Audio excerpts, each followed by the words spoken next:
ప్రభు యొక్క బలలో పాలు పంపులు పొందక ముందు ఒక మాటను మనము ధ్యానించుకుందాము. దినవృత్తాంతములు మొదటి గ్రంథము 16వ అధ్యాయం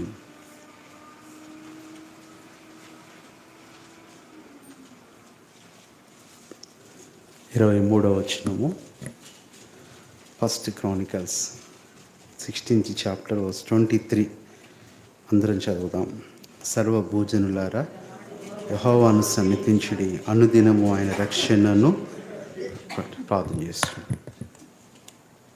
శుభమైన తండ్రి, ప్రేమ కలిగిన ప్రభువా, నమ్మకమైన దేవా, మా ప్రభును మా రక్షకుడైన యేసుక్రీస్తు నామంలో మీకు ఎంతో వందనాలు, స్తోత్రాలు చెల్లిస్తున్నాం. నిజంగా అనుదినము నిన్ను స్తుతించడానికి కారణం ఎన్నో ఉన్నాయి. మాతో మాట్లాడుతూ వచ్చారు ప్రభువా. దేవదూతలకు లేని భాగ్యం మాకు ఇచ్చారు. అనుదినం మమ్మల్ని ప్రేమిస్తున్నారు, అనుదినం మమ్మల్ని సంతోషపెడుతున్నారు, అనుదినము మా భారాన్ని భరిస్తున్నారు, అనుదినము మాకు ఎంతగానో ప్రభువా సహాయం చేస్తున్నారు. మీకు లెక్కలేని వందనాలు, స్తోత్రాలు చెల్లించుకుంటున్నాం మా ప్రభు. అంతేకాదు, ఇంతవరకు ఇంతగా కాపాడి భద్రపరిచి సంరక్షించినందుకు కూడా మీకు కృతజ్ఞతలు, వందనాలు చెల్లించుకుంటున్నాం ప్రభువా. ఈ సమయంలో ఈ అనుభవంతో మేము నీ యొక్క ప్రభువా శరీర రక్తంలో పాలు పంపులు పొందుతుండగా కావలసిన కృపను మాకు అనుగ్రహిస్తూ రమ్మని వందనములు, స్తోత్రాలు మీకు చెల్లించుకుంటూ మా ప్రభువైన యేసుక్రీస్తు నామంలో ప్రార్థిస్తున్నాము తండ్రి, ఆమేన్. ఇక్కడ వాళ్ళ దగ్గర ఒక చిన్న మాట ఏంటంటే, ఆరాధనలో చూసినట్లుగా దావీదు జీవితంలో దేవుడికి నచ్చింది ఒకటే. మన జీవితంలో దేవునికే కాదు ఎవరికైనా నచ్చేది నచ్చంది ఏంటంటే, దేవునికి మనలో నచ్చేది రెగ్యులారిటీ. ఇతరులు కూడా మనల్ని ఏం చేస్తారు, ఆ రెగ్యులారిటీని బట్టి ఎంతో సంతోషిస్తారు. రెండవది, దేవునికి నచ్చంది ఇర్రెగ్యులారిటీ. ఏంటి చెప్పండి? ఇర్రెగ్యులారిటీ అంటే, ఉదాహరణకి చెప్పాలంటే, ఒక స్టూడెంటు ఇర్రెగ్యులర్గా క్లాస్కి వస్తుంటే, స్కూల్కి వస్తుంటే ఎవరన్నా గౌరవిస్తారా? టీచర్స్ కానీ, స్టూడెంట్స్ కానీ, ఎవ్వరు కూడా. ఈరోజు ఆత్మీయ జీవితంలో అందుకని దావీదులో దేవునికి నచ్చింది ఏంటంటే అనుదిన జీవితం. అందుకనే ఒక విశ్వాసి జీవితాన్ని, క్రైస్తవుని జీవితాన్ని బైబిల్ రెండు మాటలుగా, రెండు వర్గాలుగా, రెండు రకాలుగా విభజిస్తుంది. మొట్టమొదటిది కాన్స్టాంట్ క్రిస్టియానిటీ, అనుదిన క్రైస్తవత్వం. రెండవది క్యాజువల్ క్రిస్టియానిటీ, అప్పుడప్పుడు క్రైస్తవత్వం. అర్థమవుతుందా? కాన్స్టాంట్ క్రిస్టియానిటీ అంటే చెప్పండి, అనుదినము నువ్వు క్రైస్తవునిగా నిన్ను కనపరుచుకోవాలి. చూడండి, irregularity is the most dangerous thing of a person. ఒక వ్యక్తి విషయంలో ఇర్రెగ్యులారిటీ ఉంటే చాలా నష్టపోతాడు. ఉదాహరణకు చెప్పాలంటే, నీకు ఆరోగ్యం బాగాలేదు, మెడిసిన్ వాడుతున్నావు. ఎట్లా వాడాలి? అసలు వాడకపోయినా పర్లేదు, కానీ ఇర్రెగ్యులర్గా వాడితే ఎంత నష్టమో చెప్పడానికి వీల్లేదు. ఆ ఇర్రెగ్యులారిటీ అనేది ఏంటంటే ఇంకొన్ని సమస్యలను తీసుకొస్తుంది, ఇంకెన్నో పరిస్థితులను తీసుకొస్తుంది. మనకు ఒక అంకుల్ ఉండేవాళ్ళు, అక్క రాలేదు, అక్క సెకండ్ సర్వీస్కి వస్తారు, సునీత బాలయ్య గారు అని ఉండేవాళ్ళు, మన విశ్వాసి. ఆయన ఒకరోజు గుంటూరు వెళ్ళారు. గుంటూరు పెళ్ళికి వెళ్ళారు. ఎప్పుడు మర్చిపోడు, చాలా ఆయన రెగ్యులర్గా ఉంటాడు అన్ని విషయాలలో. కానీ ఆ ట్యాబ్లెట్లు తీసుకెళ్ళటం మర్చిపోయాడు. అక్కడ మెడికల్ షాపులో దానికి సంబంధించిన, లేదంటే ఆ బీపీకి సంబంధించి ఆయన వాడే ట్యాబ్లెట్స్ అక్కడ దొరకలా. ఏదో ఒక విలేజ్. ఒకరోజు అయిపోయింది, ఇంకా అట్లా టైం అయిపోయింది. అది మార్నింగ్ వేసుకోవాలంట బీపీ ట్యాబ్లెట్. ఇంకొక రోజు వచ్చింది, రెండో రోజు వేసుకోవాలా. నేను ఎందుకు చెప్తున్నానంటే, ఇక్కడ ట్యాబ్లెట్ అనేది ముఖ్యం కాదు, కానీ regularity is the most dangerous thing. 2 రోజులు అయిపోయింది. ఇక బస్సు ఎక్కి వస్తున్నాడు. ఈ 2 రోజులే కదా, ఇంటికి వెళ్ళగానే రేపు వేసుకుందాం టాబ్లెట్ అనుకున్నాడు. దారిలో వస్తుండగానే గుంటూరు నుంచి విజయవాడకి మధ్యలో ఆయన తల తిరిగిపోతూ ఉంది. ఎంతో ఇదిగా అయిపోయాడు. వెంటనే ఏం చేశారంటే ఆ బస్ స్టాండ్లో దిగ్గానే పక్కనున్న బంధువులు ఇదే టైమ్ హాస్పిటల్కి తీసుకొచ్చారు. మీరు నమ్ముతారా, రేపు ట్యాబ్లెట్ వేసుకుందామన్న ఆయనకి ఆ రోజు రాలేదండి. మేము వెళ్ళాము ప్రార్థన చేయడానికి కూడా. ఆ రోజే చనిపోయాడు ఆయన. డాక్టర్ చెప్పింది ఏంటంటే ఇర్రెగ్యులర్గా మనము ట్యాబ్లెట్లు వాడుకోవడం. ఒక శరీర సంబంధమైన సాధకాలు విషయాలలోనే ఇంత ఇర్రెగ్యులారిటీ ఉంటే ప్రాణాలు పోతుంటే, what about the spiritual irregularity బాబాయ్. ఈరోజున అందుకని ఈ కాన్స్టాంట్ క్రిస్టియన్ లైఫ్ అనేది దేవుడు మెచ్చేది. ఎందుకు దావీదును కోరుకున్నాడంటే ఎవ్రీథింగ్ ఈజ్ కాన్స్టాంట్. మరి సౌలు ఉన్నాడు, సౌల్లో కాన్స్టాంట్ లేదు, ఎప్పుడు ఎలా ఉంటాడో తెలియదు. ఒకసారి ప్రవక్తలాగా అనిపించుకుంటాడు. అబ్బో సౌలు ప్రవక్తల్లో ఉన్నాడా, ఎన్ని మంచి మాటలు మాట్లాడుతున్నాడు. ఒకసారి సమూయేలుతో తిట్టించుకుంటాడు, ఎందుకయ్యా నువ్వు దేవుని మాట వినవో. ఒకసారి ఏమో విగ్రహాలు లేదంటే ఆ సోది చెప్పేవాళ్ళు మీరందరూ వెళ్ళిపోవాలి, ఉండకూడదు, నా దేశం పవిత్రమైంది, నా దేవుడు ఏంటనుకున్నారు అంటాడు. మళ్ళీ కొన్ని రోజులు అయిన తర్వాత వాళ్ళు ఎటుపోయారు అని చెప్పి నేను ఎతుకుతూ ఉంటాడు. ఆత్మీయ జీవితంలో ఈ క్యాజువాలిటీ, సాధారణమైన జీవితం, మామూలుగా జీవితం, మామూలు భక్తి. అందుకనే భక్తి గురించి మీరు చాలాసార్లు చెప్తా. బైబిల్లో ఉన్న భక్తి, మొట్టమొదటి భక్తి ఏంటంటే ఉత్తుత్తి భక్తి అంట. ఏ భక్తి? సౌలుది ఎలాంటి భక్తి? నువ్వు ఇంత భయంతో వస్తున్నావు, ప్రార్థన చేయించుకుంటున్నావు అంటే ఏంట్రా సంగతి అంటే అన్నాడు. అన్న పబ్లిక్ పరీక్షలు రేపు నుంచేనన్న. మామూలుగా అస్సలు రాడు. ఏ భక్తి ఇప్పుడు అది? ఉత్తుత్తి భక్తి. రెండోదంట ఉడతా భక్తి అంట. ఉడతా భక్తి, ఏదో చేస్తే చేద్దాం లేతే లేదు. మూడవది ఉద్రేక భక్తి. ప్రభువా మారు మనసు పొందాల్సిందే, నువ్వు నాతోనే మాట్లాడావు, ఇక నా లైఫ్లో ఎప్పుడు వెనక్కి తిరిగి చూడను ప్రభువా. ఆ ఉద్రేకం అది నిదానంగా చల్లారిపోద్ది. నాలుగవది ఉత్తమమైన భక్తి. మరి ఎలాంటిది ఏర్పరచుకుందంట? రోజున ఇక్కడ చాలా క్లుప్తమైన హెచ్చరికలు ఏంటంటే, are you a constant Christian? నువ్వు ఒక అనుదిన క్రైస్తవుడిగా ఉన్నావా? బైబిల్లో మనం చూస్తాం అనుదిన క్రైస్తవులు. ఎందుకు హేబేలు అర్పణ దేవుడు అంగీకరించాడో తెలుసా? ఎందుకు కయీనుని అంగీకరించలా? హేబేలు ప్రతి దినము కూడా దేవునితో సహవాసం కలిగి ఉండేవాడు, ప్రతి దినము దేవుణ్ణి స్తుతిస్తూ ఉండేవాడు.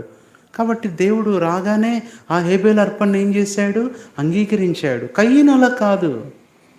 ఎప్పుడో కనపడేవాడు, ఎప్పుడో పంట వచ్చినప్పుడు మాత్రమే తీసుకొని వచ్చేవాడు. మొక్కుబడి క్రైస్తవత్వం దేవుడు ఇష్టపడడు.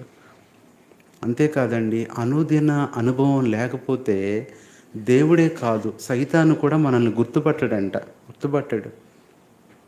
ఇందాక అన్న చెప్పాడు, దేవదూతలు ఏం చేశారు? గర్వించేశారు. ఇప్పుడు ఎలా ఉన్నారంటే వాళ్ళకి అటు ఆకాశం పరలోకంలో చోటు లేదు, చివరికి భూమి మీద వాళ్ళకి ఏం లేదు. ఆకాశంలో పరలోకంలోకి వస్తానంటే ఆ దేవదూతలు ఒప్పుకోరు. పోనీ భూలోకంలోకి వస్తానంటే మనుషులు, మీరు ఒప్పుకుంటారా చెప్పండి? వస్తారు వాళ్ళు. ఇప్పుడు ఏమైపోయారు వాళ్ళు చెప్పండి? మధ్యాకాశంలో గాలిలో తిరిగే ఆత్మలైపోతున్నారు. దూతలు కాస్త పేరు మారిపోయి ఏమైపోయారు? దయ్యాలైపోయారు.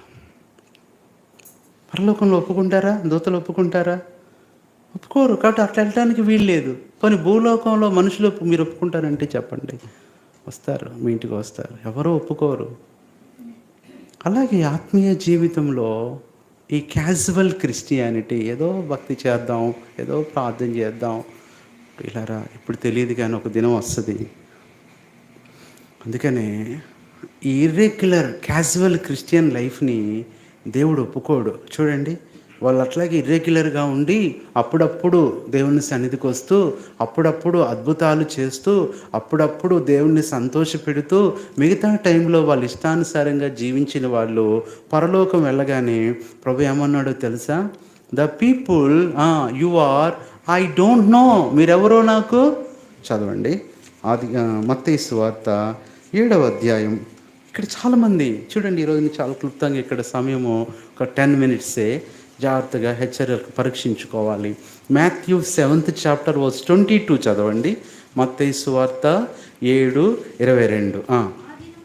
ఆ దినమందు, అది ఒక దినం వస్తుంది, 1 డే విల్ కమ్. ఈరోజు బాగుంది, సంతోషంగా ఉంది, ఆరోగ్యంగా ఉంది, ఏం పర్లేదు, నాకు ప్రార్థన వద్దు, దేవుడు వద్దు, మందిరం వద్దు, ఆరాధన వద్దు అనుకుంటున్న ప్రియ సహోదరుడా సహోదరి, 1 డే విల్ కమ్. ఆ రోజు వస్తుంది, ఆ దినమందు అనేకులు నన్ను చూచి అంటున్నారు, ఏమంటున్నారు, ప్రభువా ప్రభువా నేను నీ నామమున.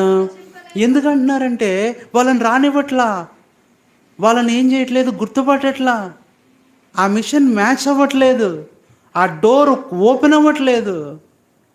చదవండి. నీ నామమున, అది దెయ్యాలు వెళ్ళగొట్టలేదా సంవత్సరానికి ఒకసారి క్రిస్మస్ పండుగకి? అంటున్నారు, నీ నామమున అనేకమైన అద్భుతాలు చేయలేదా గుడ్ ఫ్రైడే ఈస్టర్కి అని చెప్పుదురు. అప్పుడు ప్రభు అంటున్నాడు, ఓ నువ్వేనా, అదే కానూరు సెంటర్లో ఉండేవాడు కదా, సియోనికి వెళ్ళేవాడు కదా అన్నాడా? ఏమన్నాడు? I don't no. ఎంత భయంకరమైన, ఎందుకంటే ఈ రెగ్యులారిటీ లేదండి, రెగ్యులారిటీ లేదు.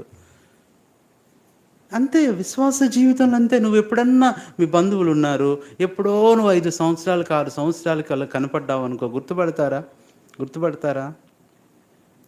ఎవరో ఒక అమ్మాయి వచ్చింది ఏదో ఫంక్షన్లో, సరే నేను కూడా వెళ్ళాను మా బంధువుల ఫంక్షన్, ఒక పాప వచ్చి బాగున్నావా అంటుంది. ఎవరమ్మా నువ్వంటే, నన్ను గుర్తుపట్టలేదా, నేను నీకు మనవరాలను అవుతాను అందండి ఆ పాప. నేను చుట్టాల దగ్గరికి ఆ ఫంక్షన్స్కి వెళ్ళటం చాలా తక్కువ, టైం ఉండేది కాదు. ఏమవుద్దంటే నాకు మనవరాలు అవుద్దంట. ఆ అమ్మాయికి ఇంకొక పాప ఉంది, ఆమె నాకేమవుద్ది అని. నేను అన్నమ్మ అయితే అయ్యాను కానీ తాత ముత్తాతను మాత్రం పిలిపియొద్దు, ఎందుకంటే అప్పుడు పెళ్ళి కూడా అవ్వాలి నాకు. పాపం ఏమైపోయిందంటే ఇప్పుడు నాకు గుర్తులేదు. మా అమ్మ అదే అంటది, అరే ఇలా అయితే ఎలా రా. మా నాన్న పాప ఉన్నంత కాలం బాధపడేవాడు, మరి అక్కడ బంధువులు ఉన్నారు, అక్కడ ఏదో పెళ్లి జరుగుతుంది, వెళ్ళండి రా, చివరికి మర్చిపోతారా. నిజంగా నన్ను మర్చిపోయారు, నన్ను ఎవరు గుర్తుపట్టరు. ఎప్పుడైనా చుట్టాల ఇంటికి వెళ్తే కొంచెం డౌట్ పడతారు, ఎవడరా నువ్వు, ఎవరు అంటారు. నేను అన్నీ చెప్పుకోవాలి, స్టోరీ మొత్తం పరిచయం చేసుకోవాలి, ఫలానా. సరే, మనుషుల దృష్టిలో వదిలేద్దాం, మరి దేవుని దృష్టిలో ఏమంటున్నాడు? నేనెవరో మీరెవరో నేను ఎరగను, అక్రమం చేయవారలారా నా యుద్ధ నుంచి పోండని. ఎంత బాధ అండి. పోనీ సాతాను ఏమన్నా గుర్తుపడతాడా? సాతాను కూడా చూడండి, ఒక సందర్భంలో పౌలు ఈ భక్తులందరూ కూడా దేవుని సేవ చేస్తున్నప్పుడు, దెయ్యాలకు ఆజ్ఞాపిస్తున్నప్పుడు దెయ్యాలు గుర్తించేయి. ఎవరంటే అమ్మో పౌలు ప్రతిరోజు దేవుని వాక్యం చెప్తాడు, ప్రతిరోజు సువార్త చెప్తాడు అని గౌరవించి వెళ్ళిపోయాయి. కొంతమంది వచ్చారు, స్కెవయ అనే ఒక ప్రధాన యాజకుడు ఉన్నాడు, వాళ్ళ కుమారులు ఏం చేశారంటే పౌల్లాగా వీళ్ళ మందిరానికి రారు, ఆరాధనకు రారు, సండే స్కూల్ లేదు, యూత్ మీటింగ్ లేదు, అసలు ఏమి లేదు. ఇక్కడ డైరెక్ట్గా ఏం చేస్తున్నారు చెప్పండి? ఏమ్మా నువ్వు 10th కూడా పాస్ అవ్వు, నేను డైరెక్ట్గా IPS IAS రాస్తానన్నా అంటే కుదిరిద్దా చెప్పండి అమ్మా? డైరెక్ట్గా ఏం చేశారు వీళ్ళు కూడా? మంచి పనే చేసేది, మంచి పనే, సేవ చేయటం మంచిదే, దెయ్యాలకు ఆజ్ఞాపించడం మంచిదే. కానీ దెయ్యాలు చెప్పండి, మనలాంటి అమాయకులు ఏం కాదు. దెయ్యాలు గుర్తుపట్టలా. ఎవరవయ్యా నువ్వు? ఏమండి దెయ్యాలు వెళ్ళిపో అంటే ఒకసారి 2 సార్లు మాత్రం 3వసారి ఒప్పుకోవాలా? ఏమయ్యా ఏంటి మమ్మల్ని చదవండి. ఆ సందర్భం ఎట్లా ఉందంటే, అటు దేవునికి నువ్వు పనికి రాకుండా పోతున్నావు, దెయ్యానికి పనికి రాకుండా పోతున్నావు, మనుషులకు పనికి రాకుండా పోతున్నావు. ఎంత భయంకరమైన జీవితం అండి. అపోస్తుల కార్యములు 19వ అధ్యాయం 14వ వచనం, యాక్ట్స్ 19th చాప్టర్ వర్స్ 14. అపోస్తుల కార్యములు 19:14 చదవండి, చదవమ్మా. యూదుడైన స్కెవయను ఒక ప్రధాన యాజకుని కుమారుడు. ఎవరంట? ఒక్కరు కాదంటండి. అంటే పోనీ 7గురిలో ఒక్కరినన్నా గుర్తుపట్టుదాం అనుకుంది దెయ్యం. అమ్మ మన విశ్వాస జీవితం దేవుడే కాదు, సైతాను కూడా రెగ్యులర్గా అబ్జర్వ్ చేస్తాడు. అమ్మో వీళ్ళు ప్రతిదినం ప్రార్థన చేసుకునే వాళ్ళు. మీకు తెలుసో లేదో, ఎవ్రీడే అంట సాతానికి దూతలకి మీటింగ్ జరిగిద్ది. ప్రతిరోజు మీటింగ్ జరిగిద్ది. ఎవరింటికి వెళ్ళాలి, ఎవరిని శోధించాలి, ఎవరిని నష్టపరచాలి, ఎవరికి ప్రమాదం కలిగించాలి. సాతానుకు కూడా ఒక టీం వర్క్ ఉంటుంది తెలుసా మీకు? అందుకనే వాడికి సమయమే అని కొద్దిగా అని తెలుసుకొని ఏం చేస్తున్నాడు? గర్జించి సింహం వలె వెతుకుచూ తిరుగుచున్నాడండి. రెస్ట్లెస్గా ఉండేది ఎవరంటే సైతానే. గమనిస్తాడు, వీళ్ళు రెగ్యులర్గా మందిరానికి వచ్చేవాళ్ళు, వీళ్ళు ఆరాధన చేస్తారు, వీళ్ళు బలలో పాల్పంపులు పొందేవాళ్ళు, వాళ్ళ జోలికి వెళ్ళొద్దు సైతాన్ని చెప్తా ఉంటాడు. ఆ దూతలంతా కూడా సాతాను దూతలు, ఇందాక అన్న చెప్పాడు, త్రోసివేయబడిన వాళ్ళందరూ కూడా ఏ డ్యూటీకి వెళ్ళాలో ఏంటి వెళ్ళాలో ఏం చేస్తారు చెప్పండి? నియమించబడతారు. ఉదయాన్నే ఆ సెంటర్లో చూస్తే ఆ ట్రాఫిక్ పోలీస్ స్టేషన్లో ఎస్ఐ గారు వస్తారు, రాగానే అందరూ వస్తారు. అయ్యా నువ్వు పలానా సెంటర్లో డ్యూటీ, నువ్వు బెంచ్ సర్కిల్లో బీట్ చూసుకో, నువ్వు పోరింగ్ సెంటర్లో చూసుకో, ఇది నువ్వు రాంగ్ పోరింగ్. ఏం చేస్తాడు? ఆజ్ఞాపిస్తాడు. అలాగే సాతాను కూడా ఏం చేస్తాడంటే, నువ్వు పలానా వాళ్ళ ఇంటికి వెళ్ళు, ప్రార్థనలో వాళ్ళ కుటుంబ ప్రార్థన మానే చాలా కాలమైంది, కొంచెం పలకరించిరా, నేను చెప్పిందాక అక్కడే ఉండు. సాతాను దూత వచ్చేస్తాడు. ఇంట్లో కలవరాలు, భార్యాభర్తల మధ్య అసమాధానం, పిల్లల మాట వినరు, శోధన, నెమ్మది ఉండదు. ఇప్పుడు 7 కుమారులు ఉండిరి, చదవండి. నేను మళ్ళీ అన్న మొత్తం చదివారా? 14వ వచనం. అది అలాగూ చేయుచున్నారంటే ఎలా చేస్తున్నారు? దయ్యమా వెళ్ళిపో, యేసు ప్రభు నామంలో వెళ్ళిపో. గుర్తుపెట్టుకోండి, నీలో ఆత్మీయత లేకుండా యేసు ప్రభు పేరు ఉచ్చరిస్తే దెయ్యం కూడా ఒప్పుకోదు. దెయ్యాలు ఒప్పుకో. దెయ్యాలకు ఎంత గౌరవం తెలుసా? దెయ్యములను నమ్మి వణుకుచున్నాయి. యేసు ప్రభు పేరు నీకు ఇష్టానుసారంగా నువ్వు వాడితే దెయ్యాలు ఒప్పుకో. నీలో పరిశుద్ధత లేకుండా యేసు ప్రభు అంటావేంట్రా? అరుస్తాయి, కోపడతాయి. ఇప్పుడు ఏం చేస్తుందో చూడండి. అందుకా దెయ్యం నేను ఈ మాట నిజంగా అండి, ఇదే మాట 100 మంది మధ్యలో మనల్ని దెయ్యం అంటే ఎంత భయంకరం అండి. ఆ దెయ్యం అంటుంది, నేను యేసుని ఎరుగుదును. I know Jesus is regular. Yesu ప్రభు కూడా ఆయన జీవితంలో ఎలా ఉండేవాడు? అనుదినము ప్రార్థన, అనుదినం పెందల కాళ్ళు లేచి వెళ్ళి ప్రార్థన చేస్తూ, అనుదినం సమాజ మందిరంలోకి వెళ్ళి బోధిస్తూ, అనుదినం ఒలివుల కొండకెళ్ళి ప్రార్థన చేస్తూ, అనుదినము ఆ గల్లయ సముద్రం దగ్గరికి వెళ్ళి సువార్త ప్రకటిస్తూ. Satan knows our regular Christian life, our regularity. నేను యేసుని ఎరుగుదును. రెండోది ఏముంటుంది? I know Paul. అబ్బా, సైతాను ఒక భక్తుని పేరు ఎంత ఘనంగా చెప్తుందో. పౌలుని ఎరుగుదునయ్యా, పౌలు అంటే నాకు భయమే. I know his regularity. ఎంత సువార్త ప్రకటిస్తాడు, ఎంత సేవ చేస్తాడు, ఎంత కన్నీరు కారుస్తాడు. I know about Paul. అయితే కానీ ఇది యేసు ప్రభు ఏమన్నాడు అక్కడ? మీరెవరో నాకు తెలియదు అన్నాడు. ఇప్పుడు సైతాను కూడా ఏమంటుంది? మీరెవరో నాకు అని ప్రభు అంటే వెళ్ళిపోమన్నాడు. కానీ దెయ్యానికి ఏముండదు అమ్మా, మర్యాద ఉండదు. సరే వెళ్ళిపోండాయా అనట్లా ఏం చేస్తుంది? నన్నే మోసం చేయాలనుకున్నారా? నన్నే గద్దించాలనుకుంటున్నారా? నీ ఆత్మీయ జీవితం అల్లకోలం అయిపోయినప్పుడు దెయ్యాలు అసలు ఊరుకోవు. ఏం చేస్తుందంట? ఆ దెయ్యం పచ్చినవాడు ఎగిరి వారి మీద పడి వారిలో 2 లొంగ తీసుకొని గెలిచెను. అందుచేత వారు ఏమైపోయారు? వాళ్ళు దెయ్యాలు మీద పడి కొడుతున్నప్పుడు ఎంత అవమానం అండి. ఈరోజు ఇప్పుడు నీకు బాగానే ఉంది, ఒకరోజు ఎప్పుడొస్తో తెలియదు నీకు ఇలాంటి పరిస్థితి, ఎప్పుడొస్తో తెలియదు అవమానం. పక్షులు ఎగురుతూ ఉంటాయి, ఎప్పుడు వలలో పడతాయో తెలియదు. చేపలు చక్కగా నీళ్ళలో తిరుగుతూ ఉంటాయి, ఎప్పుడు వలలో పడతాయో తెలియదు. మనుషుల సంగతి కూడా అంతే. కాబట్టి ఈ రోజున we have to maintain a constant Christian life before the lord. ఎవరు చూసినా చూడకపోయినా నీ ప్రార్థన జీవితం నీదే, నీ విశ్వాస జీవితం నీదే, నీ భక్తి జీవితం నీదే, నీ పరిశుద్ధ జీవితం నీదే. ఒకరి కోసం కాదు. ఇంట్లో అందరూ ఉంటేనే ప్రార్థన చేసుకుంటావా? నువ్వు ఒక్కడివే ఉండాల్సి వస్తుంది, ఒక్కదానివే ఉండాల్సి వస్తుంది. నీ ఆత్మీయ జీవితంలో ఆ అద్భుతం లేదంటే ఆ విజయం అనేది నీ ఒంటరితనంలోనే వస్తుంది. చూడండి, ఇక్కడ క్లుప్తంగా కొన్ని విషయాలు చూసి మనము ప్రభు బలలో పాలు పంపుదాం. పాలు పొందుదాం. భక్తులు ఎంతోమంది దేవుడు వారిని హెచ్చించడానికి కారణం ఏంటంటే రెగ్యులర్ కాన్స్టాంట్ క్రిస్టియన్ లైఫ్. దావీదు ఎంత కాన్స్టాంట్గా ఉండేవాడు, హేబేలు ఎంత కాన్స్టాంట్గా ఉండేవాడు, యెహోషువ ఎంత కాన్స్టాంట్గా ఉండేవాడు దేవుని విషయంలో, మోషే ఎంత కాన్స్టాంట్గా దేవునితో ప్రతిదినం మాట్లాడుతూ ఉండేవాడు. దానియేలు ఎంత కాన్స్టాంట్గా ఎప్పుడు ప్రార్థన చేస్తూ ఉండేవాడు, ఇందాక చెప్పినట్లు ముమ్మారు మోకాల్లోని. పౌలు ఎంత కాన్స్టాంట్గా ఉన్నాడు. అపోస్తలులు ఎంత కాన్స్టాంట్గా ఆ దినాల్లో విశ్వాసులు భక్తులు అనుదినము తప్పక కూడుకొనుచు అపోస్తలుల బోధయందు, రొట్టె విరుచుట యందు, ప్రార్థన యందు, సావాసమందు ద కాన్స్టాంట్ తెగకున్నారు. కాబట్టే వారి జీవితంలో అనకూడదు, చిటికేస్తే అద్భుతాలండి, చిటికేస్తే అద్భుతాలు, చప్పట్లో కొడితే ఆశ్చర్య కార్యాలు. ఎందుకు అలా జరుగుతున్నాయంటే that is the regular life. నువ్వు ట్యాబ్లెట్లు రెగ్యులర్గా వేసుకో, నువ్వు ఎంత టెస్ట్ చేసినా ఆ షుగర్ ఉండదు, ఉంటుంది, కానీ రెగ్యులర్గా వాడుతున్నావు కాబట్టి అది కనపడదు. ఆపేసేయి, ఏమైపోద్ది అనారోగ్యం ఏమైపోద్ది. ఆత్మీయ జీవితం కూడా అంతే. ఇప్పుడు నాకు బాగుంది, నేను బాగానే ఉన్నాను, పరిస్థితులన్నీ బాగున్నాయి అని ప్రార్థన మానేస్తావు. ఇప్పుడంతా బాగానే ఉంది, ఇంట్లో అన్నీ బాగానే జరుగుతుందని ఆరాధన మానేస్తావు. అంత పర్లేదు, నెమ్మదిగా ఉంది, సమాధానం వచ్చింది, రావాల్సినవి కూడా దేవుడు ఇచ్చేసాడని వాక్యం చదవటం మానేస్తావు. ఇంకా spiritual sickness is more danger than carnal sickness. శరీర రకమైన బలహీనత కన్నా ఆత్మీయ బలహీనత ఎంతో భయంకరమైనది.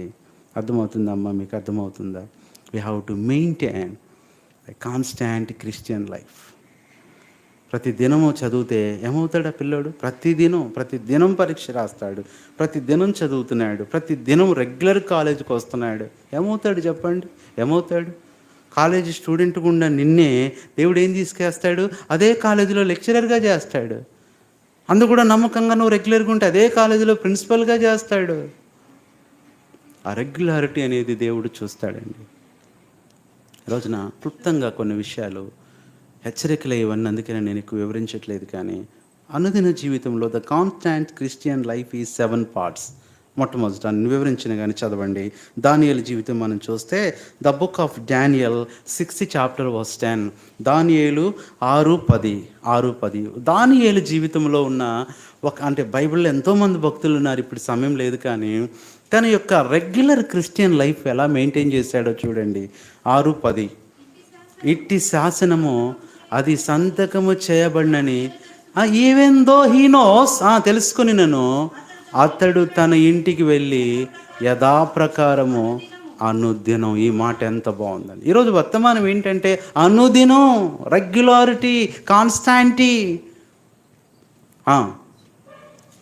అనుదినము ముమ్మాలు మోకాల్లోని తన ఇంటి పై గది కిటికీలు యెరూషలేమునకు తట్టున తెరవబడి ఉండగా, అది ఎంత ఆశ్చర్యం. ఆ రోజుల్లో బబులోను కాబట్టి మందిరాలు లేవు, కాబట్టి మందిరానికి వెళ్ళే ఛాన్స్ లేదు, కాబట్టి మందిరం ఉండే దిక్కును చూసి ఆరాధించుకుంటున్నాడు. ఒకరోజు మా అంకుల్ ఒక ఆయన ఉండేవాడు. మేమందరం ఇట్లా పడుకుంటే ఒక ఇంటికి వెళ్ళినప్పుడు ఆయన ఇటు తిరిగి పడుకున్నాడు. అదేంటి అంకుల్ అందరూ తల ఇటు పెట్టారంటే ఆయన ఒక మాట అన్నాడు, మా చర్చి ఇటేనండి అన్నాడు. చర్చి వైపు తల పెట్టుకో అంటే ఉదాహరణకు చెప్తున్నాను. అటు మా చర్చి ఉంటుందండి, నేను అటు కాళ్ళు పెట్టలేను అంటున్నాడు. మందిరం లేకపోతేనే అటు యెరూషలేము ఆ దిక్కు కదా అని కిటికీలు తెరిచి ఏం చేస్తున్నాడు? ఈరోజు మందిరాలు ఉన్నాయి, మందిరాలకు వచ్చే అవకాశం ఉంది, టైం ఉంది, అయినా మనం కిటికీలు కాదు కదా, తలుపులు కూడా తెరిచి రావట్లా. మనం అనుదినం ఏం చేస్తున్నాడంట? స్తుతించుచు వచ్చాను. అనుదినము స్తుతించాలి. It's a constant praising life of Christianity. ఎన్ని పరిస్థితులున్నా స్తుతించు. దెబ్బ తగిలిందా స్తుతించు, సమస్య వచ్చిందా స్తుతించు. ఇంకా చెప్పాలంటే నీకు సమస్యలు వచ్చినప్పుడు స్తుతిస్తే సమస్యలు ఇసుక్కుంటాయి అంటండి. నేను నీ బాధ పెడుతున్నా, స్తుతిస్తున్నాడు ఏంటి దేవుణ్ణి? యోబుకి ఎందుకు ఆ పరిస్థితులన్నీ మారిపోయినాయి అంటే, యోబు ఏం చేస్తున్నాడు? యెహోవా ఇచ్చెను, యెహోవా తీసుకొను, యెహోవా నామమునకు. నీ సమస్యలు, నీ బాధలు, నీ కష్టాలు, శోధనలంట నీ స్తుతికి ఇష్టపడవంట, వెళ్ళిపోతాయి అంటండి. మనం ఎందుకు స్తుతిస్తాం? కష్టాలు బాధలు వస్తే తిడుతూ ఉంటాం. వాళ్ళ వల్లే ఈ కష్టం వచ్చింది, వీళ్ళ వల్లే ఈ బాధ వచ్చింది. అవి కూడా ఉంటాయి అంట. అవునక్క, అవునని అట్టగే ఉంటాయి అవి. నీ సమస్యల్లో, నీ బాధల్లో, అన్ని సమయంలో ఏం చేయాలి? ప్రభువును స్తుతించాలి. అనుదినము స్తుతించు. బలహీనంగా ఉన్నావా? స్తుతించు. ఓడిపోయావా? స్తుతించు. నీరసంగా ఉన్నావా? స్తుతించు. ఈరోజు లెగవలేకపోయావా? స్తుతించు. నిందలు పడుతున్నావా? స్తుతించు. Regular Christian life is nothing but praising God. అనుదినము స్తుతిస్తున్నాడు. రెండోది ఏం చేస్తున్నాడు? అదే అధ్యాయము 13వ వచనం, డానియల్ 6:13 చదవండి. 6:13. అనుదినము ముమ్మారు రెండోది అనుదినం ఏం చేస్తున్నాడు? ఒక మాట చెప్పిన, అనుదినము ప్రార్థన చేసుకుంటున్నావా నువ్వు? అనుదినము ప్రార్థన చేయట్లేదు మనం. గుర్తుపెట్టుకోండి, మనము చేసే ప్రార్థనే కొన్నిసార్లు దేవునికి ఆహారం అవుద్దంటే అండి. నువ్వు ప్రార్థన చేయని ప్రతిసారి నువ్వు ఆ రోజు దేవుణ్ణి పస్తుంచినట్లే. దేవుడు మనకు అన్నీ ఇస్తున్నాడే, ఎంత మంచి ఆహారం, ఎంత మంచి ఇస్తున్నాడు మనకు చెప్పండి. ప్రార్థన చేస్తున్నావా? ఒకసారి మేము ఒక ఇంటికి వెళ్తే పరిచర్యకి అందరం సేవకులు వెళ్ళాము. ఆ పరిచర్య 3 రోజుల్లో ఒకరోజు ఒక ఇంట్లో సిస్టర్ టిఫిన్ ఏర్పాటు చేసి, అన్న మార్నింగ్ పలానా సిస్టర్ వాళ్ళ ఇంటికి వెళ్ళాలన్నాడు ఆ స్థానిక సేవకుడు. సరే అన్న అక్కడ టిఫిన్ ఎన్ని రకాలు చేసిందంటే, ఒక అంకుల్ పెద్ద ఆయన మాతో వచ్చిన ఆయన ఒకటే తీసుకున్నాడు, మిగతా తినట్లా. అంకుల్ మీరు తినరా? ఇవి తినరా? అసలు మీకు అలవాట్లేదా అంటే అన్ని రకాల టిఫిన్లు తింట్లా ఒకటే తీసుకొని ఆయన అన్నాడు, I'm unworthy to eat all these అన్నాడు. ఉదయాన్నే ప్రభుత్వం గడిపిన సమయం తక్కువ, ప్రార్థించిన సమయం తక్కువ, నేను చేసిన ఆ స్వల్పమైన ప్రార్థనకి ఇన్ని తినే అర్హత నాకు లేదన్నాడండి.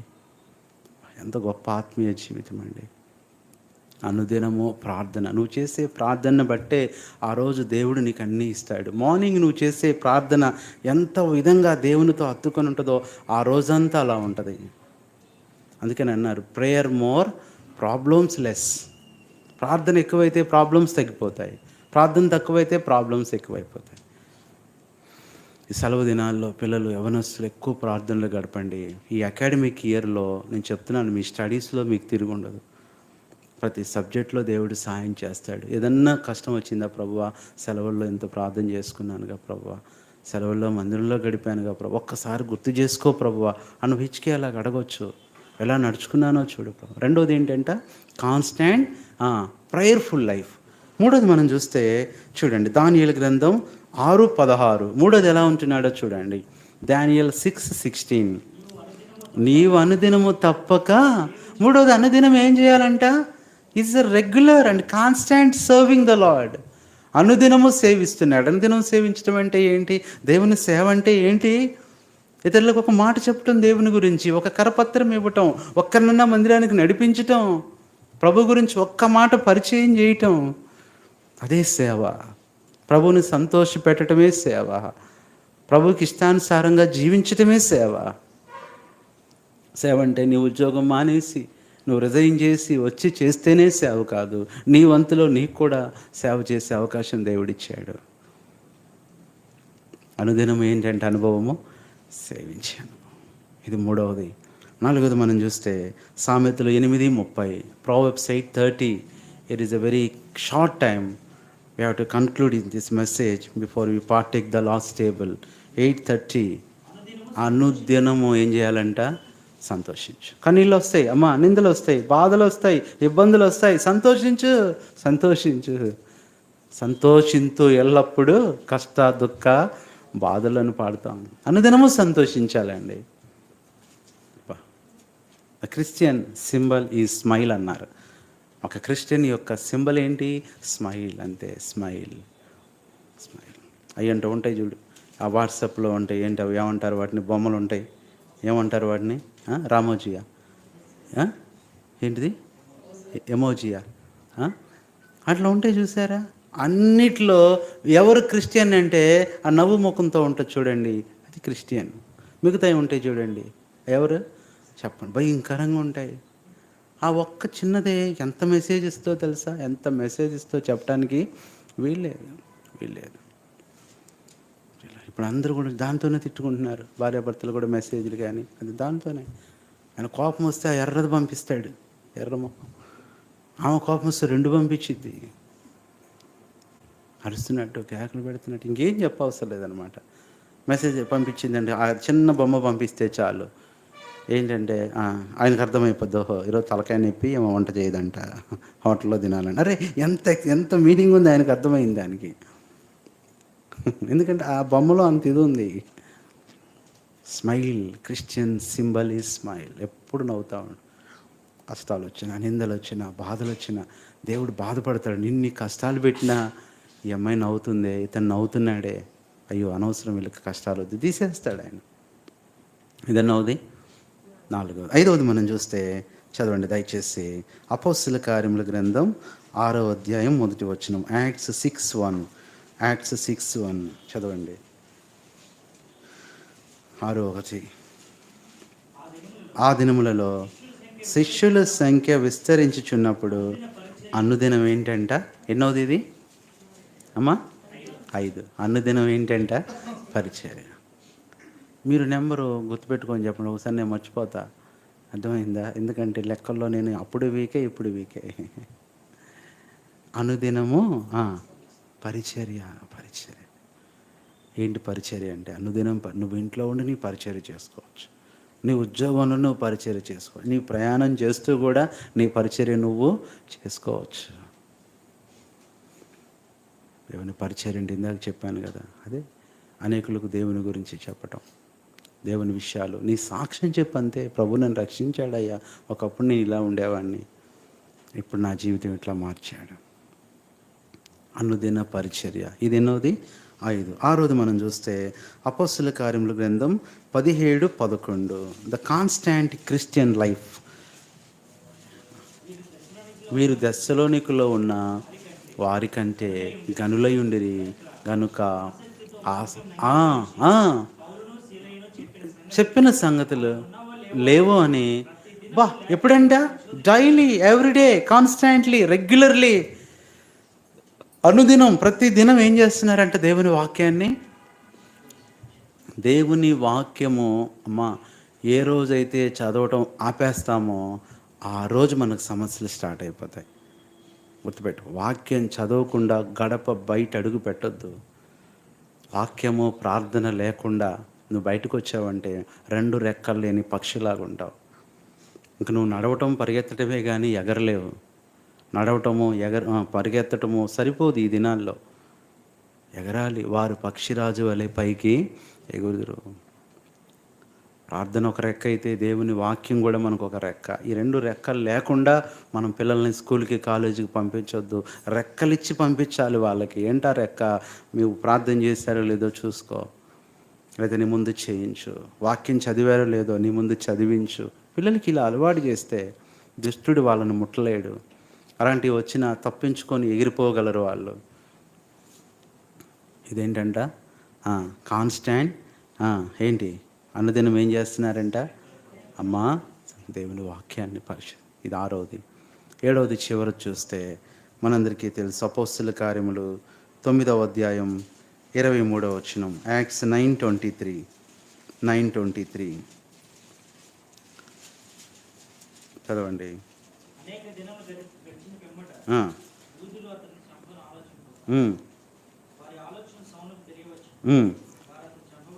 19:9 చదవండి.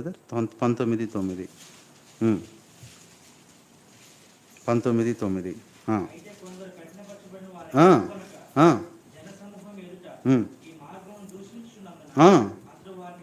విడిచి శిష్యులను ప్రత్యేకపరుచుకొని ప్రతిదినము, అది పాఠశాలలో, అదే ఏంటి పాఠశాల అంటే దేవుని మందిరం. ఆ దినాల్లో పాఠశాలలే మందిరంగా ఉండేవి. ఎందుకంటే అందరూ అవకాశం ఇచ్చేవాళ్ళు కాదు. ఇప్పుడు కూడా చాలా మన హెబ్రోన్ చర్చెస్ నార్త్లో పాఠశాలలో జరుగుతాయి.